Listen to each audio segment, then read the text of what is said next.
नमस्कार, Darbhanga news express के आज के इस अंक में आपका स्वागत है। मैं हूं विनीता। प्रस्तुत है आज की ताजा खबर। आइए सबसे पहले नजर डालते हैं आज के मुख्य समाचारों। रविवार की अहले सुबह भारी सुरक्षा व्यवस्था के बीच दरभंगा डीएम एवं एसएसपी के नेतृत्व पुलिस बल ने मंडल कारा में छापेमारी की, लेकिन पुलिस को कोई आपत्तिजनक सामान नहीं मिला। इस संबंध में दरभंगा डीएम एवं एसएसपी ने पूरे मामले की जानकारी मीडिया को दी।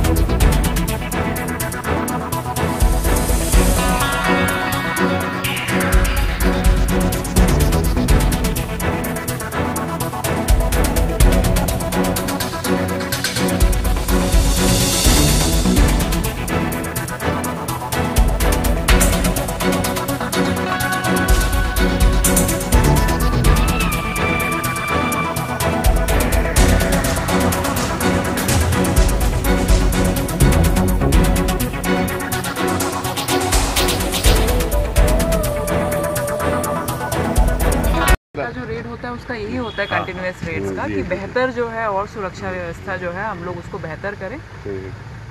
तो इस बार की भी जैसे डीएम साहब ने बताया कि एक कड़ी थी उसमें एक कंटिन्यूस एक तो जो है प्रशासन और पुलिस की तरफ से विजिल मेंटेन करने के लिए, और जो चल रहे हैं यहाँ पर एडमिनिस्ट्रेशन का, जेल एडमिनिस्ट्रेशन का चल रहा है उसको और दुरुस्त जो है इंस्पेक्शंस और औचक निरीक्षण के माध्यम से करने के। तो एक तरह से हम लोगों का ये रूटीन ड्रिल है, नियमित रूप से किया जाना है जेल का, कुछ जगहों में किया गया तो कुछ आपत्तिजनक नहीं पाया गया है। कोई मोबाइल वगैरह या चार्जर या सिम नहीं पाया गया। मोबाइल नंबर लिखा हुआ कुछ पाया गया है और पाया गया और कागजात पाया गया नहीं, कागजात कुछ वैसा नहीं मोबाइल नंबर। बाकी एसडीओ साहब निकलेंगे तो डिटेल आपको बता देंगे और क्या है। मोबाइल नंबर सिर्फ लिखा हुआ कागज़ पाया गया है सर, 2-3 पेज कागज़ पाया गया है। और उसके बाद चाबी का गुच्छा 2 मिला है, तो वो कैंटीन में रखा हुआ था। कैसा है ये कोई बताने को तैयार नहीं था। उसको हम लोग जांच के लिए इनको दिए हैं कहाँ का है और क्यों वहाँ रखा गया था। और बाकी ठीक है, स्थिति ठीक है। 2019 के लोकसभा चुनाव को लेकर राष्ट्रीय जनता दल की कवायदा शुरू हो गई है। इस कड़ी में रविवार को बहेड़ी प्रखंड के कमलपुर कटवासा गांव स्थित उच्च विद्यालय में 1 दिवसीय कार्यकर्ता प्रशिक्षण शिविर का आयोजन हुआ, जिसमें पूर्व केंद्रीय मंत्री अली अशरफ फातमी, विधायक फराज फातमी, भोला यादव, ललित यादव, प्रदेश अध्यक्ष रामचंद्र, पूर्व राष्ट्र प्रवक्ता मनोज कुमार झा, अब्दुल बारी सिद्दीकी, पूर्व विधायक अभिनंदन यादव तथा हरे कृष्ण यादव के अलावा बड़ी संख्या में कार्यकर्ता शामिल हुए।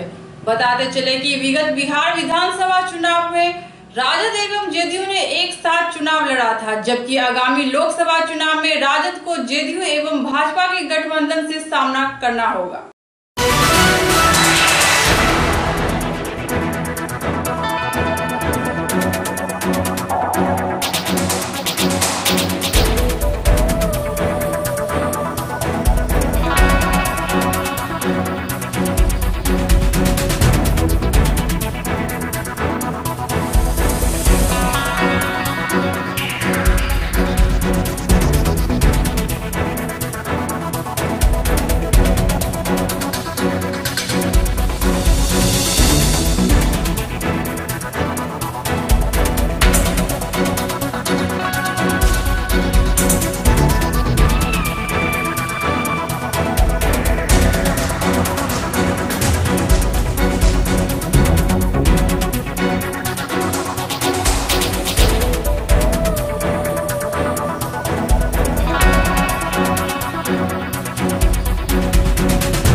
आए हुए अतिथियों का, आए हुए हमारे सम्मानित कार्यकर्ता बंधुओं का, सभी नेताओं का हार्दिक अभिनंदन और स्वागत करता हूं।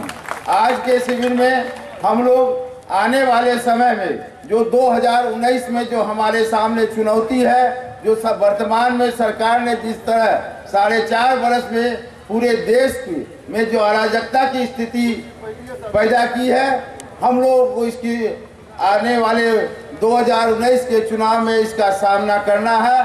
पार्टी का प्रमुख कार्यकर्ताओं का प्रशिक्षण शिविर आयोजित किया गया है। इसमें हमारे प्रदेश के बड़े बड़े नेता राजद के यहाँ आए हैं।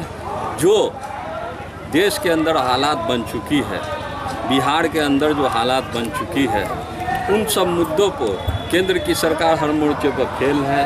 वहाँ सिर्फ प्रचार तंत्र से, झूठा प्रचार के द्वारा लोगों को भरमाया जा रहा है। आज तेल का भाव देख लीजिए, डॉलर का हालत देख लीजिए, हर मोर्चे पर देश में बुरा हाल है।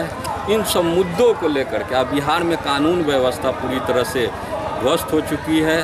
आए दिन चोरी, डकैती, अपहरण और AK-47 आम बात हो गया चलना।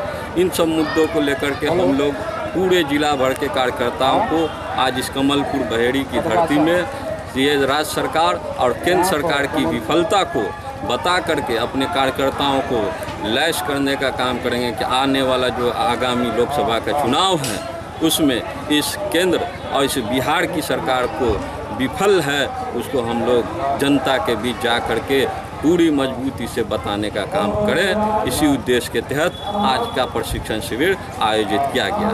लहेरियासराय स्थित ML एकेडमी उच्च विद्यालय में महारानी लक्ष्मीवती एलुमिनी एसोसिएशन के तहत पूर्ववर्ती छात्रों का मिलन समारोह 11 नवंबर को आयोजित होगा, जिसमें बतौर मुख्य अतिथि बिहार सरकार के मुख्य सचिव दीपक कुमार बतौर मुख्य अतिथि आमंत्रित किए गए हैं, जबकि विशिष्ट अतिथि के रूप में गुजरात पुलिस के महानिदेशक मोहन झा एवं गुजरात सरकार के मुख्य सचिव अजय कुमार सिंह भी कार्यक्रम में शिरकत करेंगे। इस संबंध में शिक्षक संघ के महासचिव मणिकांत झा एवं प्राचार्य डॉक्टर विश्व भारती यादव ने प्रेस वार्ता कर विस्तृत जानकारी दी।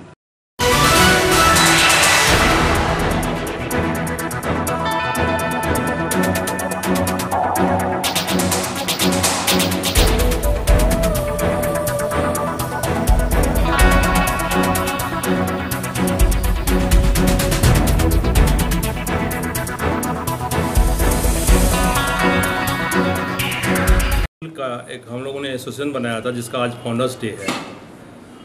उस एसोसिएशन का नाम है महारानी लक्ष्मीवती एलुमनाई एसोसिएशन, जिसका विधिवत 1 महीना पहले ही रजिस्ट्रेशन बहुरा बेसिस पे हो चुका है, मल्टी स्टेट का। और ये बैठक हम लोग इसलिए आज कर रहे हैं, प्रिंसिपल साहब को भी बुलाए, संडे के दिन था भी बुलाए हैं कि 11 नवंबर को हम लोग द्वितीय वार्षिक सम्मेलन इसी स्कूल में पुराने छात्र छात्राओं का एक जमघट लगेगी यहाँ पे इसी प्रांगण में, जिसका मूल उद्देश्य यहाँ के विकास के साथ जुड़ना और जनरली जो भी स्कूल में छात्र रहे होंगे, एक गुरुकुल को हम लोग धर्मस्थली के रूप में मानते हैं।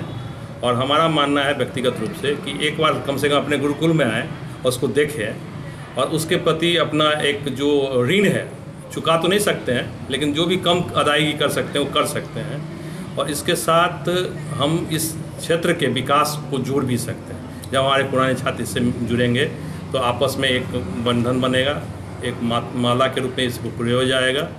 और हम यहाँ पे जो पुराने छात्र हैं, जहाँ अब ये याद करेंगे यहाँ के पहले पुराने इतिहास को, उसके साथ यहाँ से जुड़ने से एक विकास, नई विकास की दिशा नज़र आती है। बहुत ही अच्छा लग रहा है। और बिहार में सरकारी विद्यालय के पूर्ववर्ती छात्रों का ये पहला जो है एसोसिएशन है, और इस एसोसिएशन के माध्यम से यहाँ के विद्यार्थियों को एक प्रेरणा मिलेगी कि इस स्कूल का इतिहास बहुत गरिमापूर्ण है और यहाँ के छात्र बहुत ऊंचे ऊंचे जगह पर हैं, देश ही नहीं विदेश में भी हैं। उनसे वो प्रेरणा लेकर यहाँ के छात्र भी आगे बढ़ेंगे।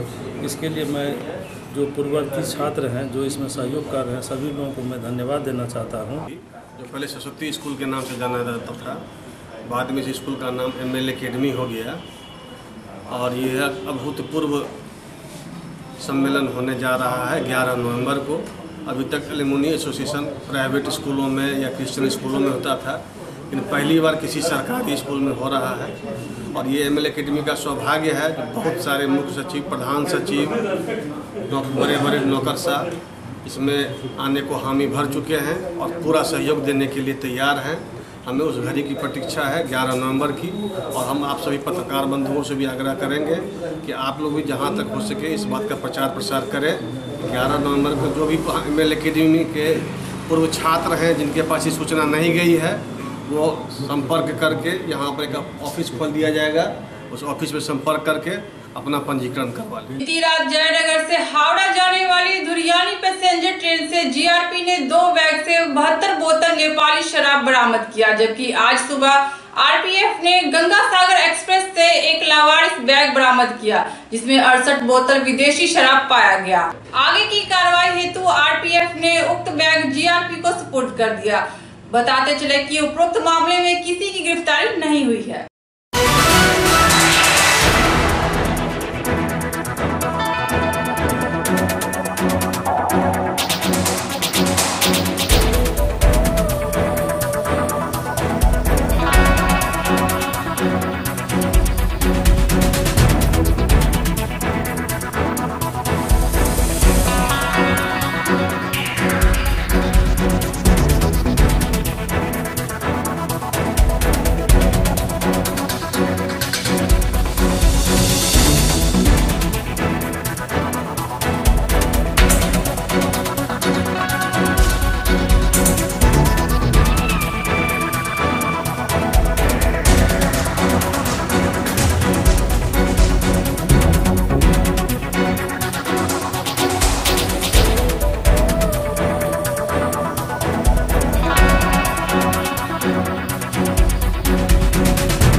बरामदी हुआ है आपको जयनगर हावड़ा जाने वाली धुरियानी लहरियासराय अपराध केंद्र पर पत्नी जो सिपाही है उनके द्वारा पकड़ा गया।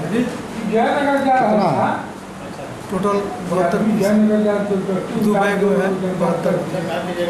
किसी की गिरफ्तारी की कोई सूचना? कोई गिरफ्तार भी हुआ है? क्या नाम हुआ आपका?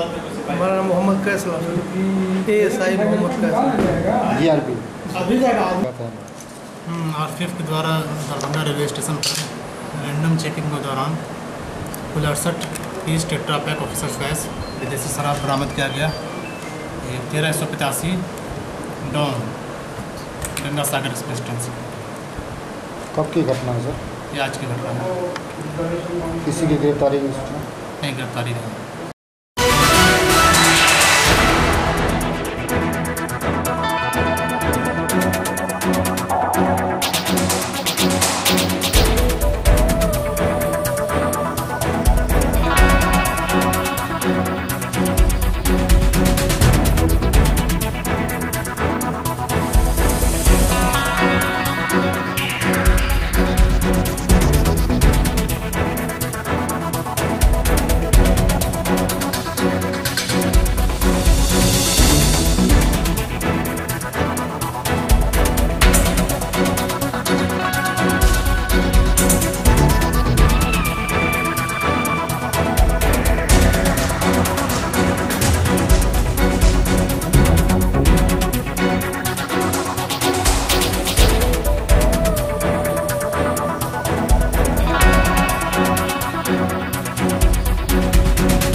आपके 12 वार्ड में इस आदमी को कपड़ों की जरूरत है और कौन आदमी कपड़ा दे सकता है। दोनों ही चीज है, इसमें न सरकार का कोई सहयोग चाहिए न जो है सो अपने ही बल पे आम जनता के भरोसे ये कार्यक्रम चलना है। आज भी मैंने कई पत्रकारों से बात की है। आज हमारे बीच अमलेंदु शेखर पाठक जी भी हैं। हम लोग ये चाहते हैं कि आज जो ये ज्योति हम लोग दरभंगे से जलाए हैं, बिहार के हर जिले में ये ज्योति जले और हर जगह ये कार्यक्रम आयोजित हो। कार्यक्रम है नेकी की दीवार। ये प्रोग्राम जो है हम लोग अपने घरों से कुछ पुराने कपड़े जो हैं, जो हम लोगों के पास बहुत सारे रहते हैं, उनमें से कुछ हम छांट देते हैं और ज़रूरतमंदों को देते हैं। तो ये पहले क्या घरों में तो ये होते ही हैं, इसके लिए हमने एक मंच बनाया है जिसका नाम है नेकी की दीवार। ये इकट्ठे ये प्रोग्राम होता है और हमारी समिति भी, और समिति के अलावा भी बहुत घरों से कपड़े आते हैं और हम ये अपना कार्यक्रम चला रहे हैं। और इसमें यूनेस्को क्लब ने भी हमारा सहयोग किया है। अगले साल भी ये पूरे साल कार्यक्रम चला है और इस साल भी चल रहा है। आप देख ही रहे हैं कि सारे लोग हैं मौजूद।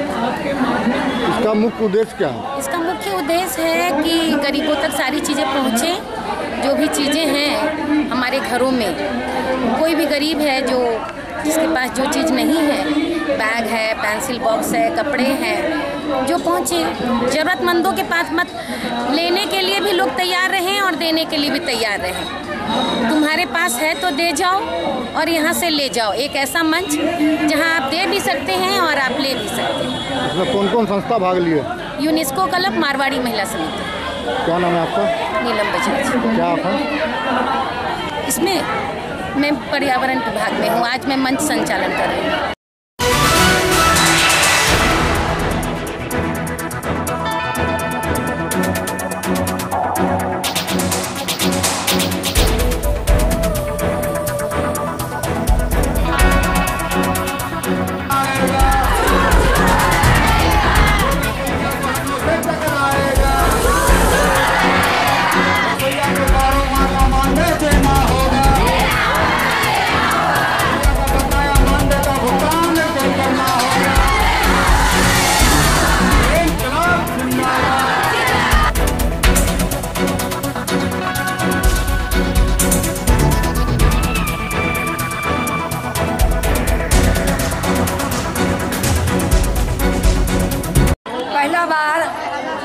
खिचड़ी बनाते खाली खिचड़ी, तब आलू के चोखा देवे लगा, तब आलू चोखा, तब भेले तो भात, सोम के भात दाल सब्जी मंगे।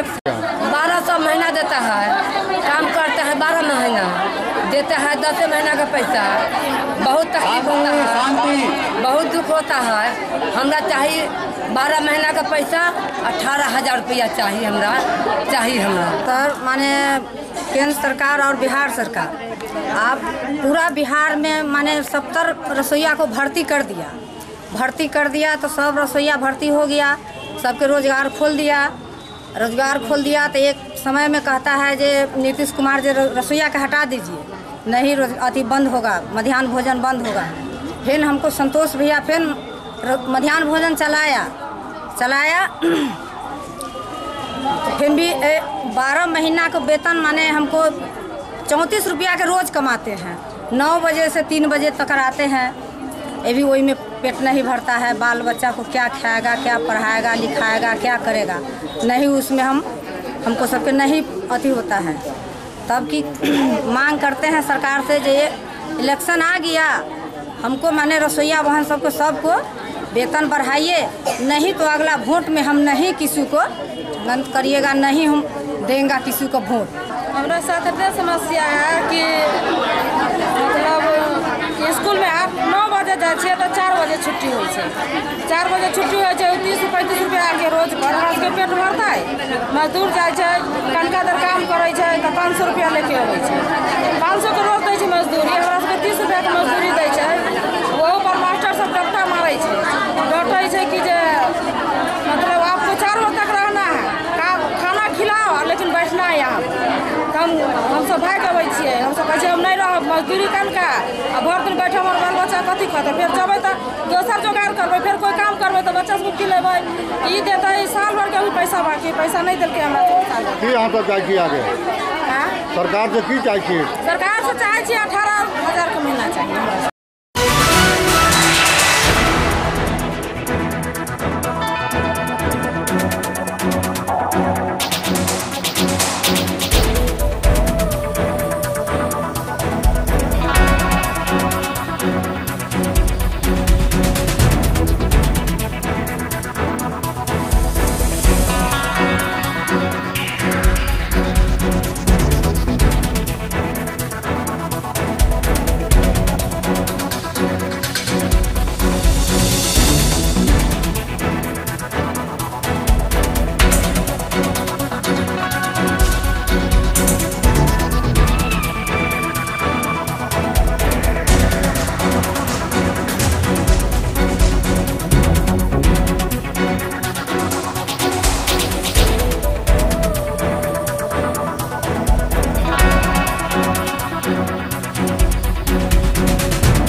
guidance from Dr. Pramila, Dr. Vadaya, Dr. Moin, Dr. Bakshi, Dr. Chandan, when we would be developing the first SLM, I think, study I was in Manu, and they had a workshop for 10 days for teacher improvement, and they said that no SLM is available for the subject that you are taking up. So you all will become pioneers.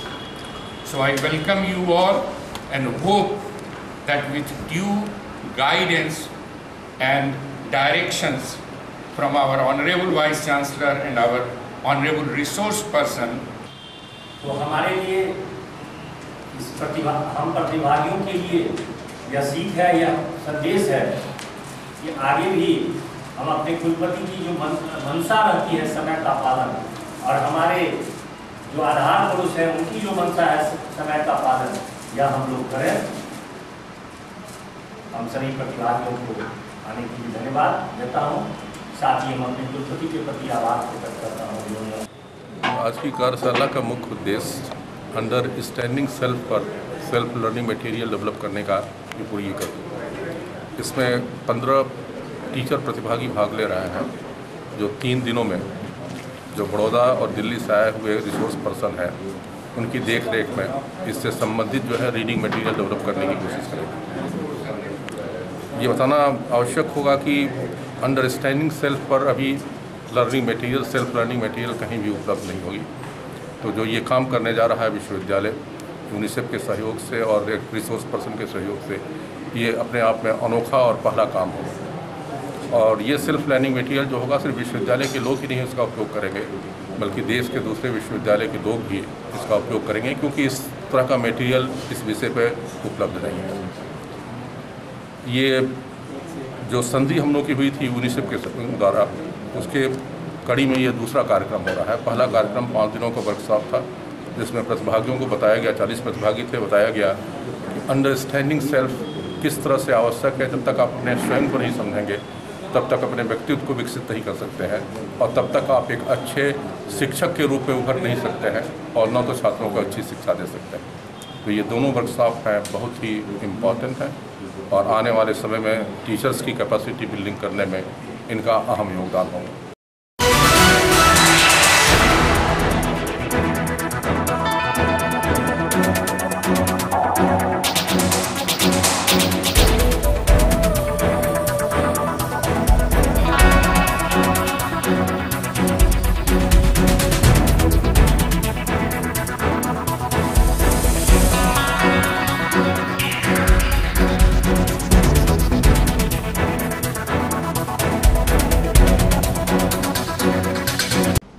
Social media के माध्यम से मेरे पास ये खबर आई, साथ ही साथ मेरे WhatsApp पर भी ये मैसेज था कि उन्होंने इस प्रकार से कहा है। मुझे बहुत आश्चर्य हुआ। मैंने फ़ोन अपना उठा करके देखा तो मेरी उनसे लगभग 40 सेकंड के करीब बात हुई है। 40 सेकंड में इतनी सारी बातें हो जाएंगी, ऐसी आशा तो संभवतः किसी को नहीं हो सकती। लेकिन उन्होंने जितने भी आरोप लगाए हैं, एक नौजवान अधिकारी हैं, सारे निराधार और झूठ हैं। मुझे तो अगले दिन पता चला कि कितना महत्वपूर्ण कार्यक्रम था ये, कि 2 तारीख को मुख्यमंत्री जी थे और वह कार्यक्रम 12 बजे 2 तारीख को था, और रात को 9:22 में मुझे इन्होंने फ़ोन किया। इनकी आवाज़ तक मुझे नहीं आ रही थी। तो इससे पता लगता है कि किस प्रकार से प्रशासन पूरी तरीके से ठप हो चुका है। यहाँ पर कोई कार्य नहीं होता है।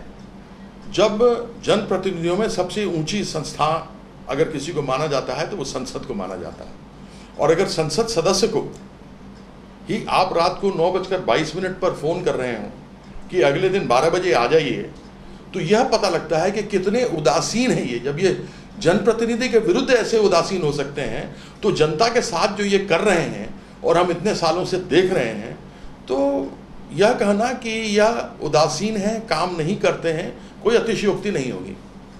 कर ही नहीं सकते हैं ये लोग। प्रमाण इनके पास कुछ नहीं है। और मैं वैसे भी प्लीडर्स नोटिस भेजने वाला हूँ, और नियम कायदे और कानून को मानता हूँ और अनुशासन में रहता हूँ। इसलिए क्योंकि जब मुझे सूचना मिली तो उस समय मैं आगरा से दिल्ली की ओर आ रहा था। मैं देखूँगा प्लीडर्स नोटिस इनको उत्तर प्रदेश से भेजेंगे या फिर दिल्ली से भेजेंगे। कितने का मानहानि करने का मना चुके हैं? वह तो हम बता ही चुके हैं कि 5 करोड़ से कम नहीं करेंगे। आज की खबरें अब यही संपन्न हुई। दीजिए मीता को पूरी टीम के साथ इजाजत। धन्यवाद।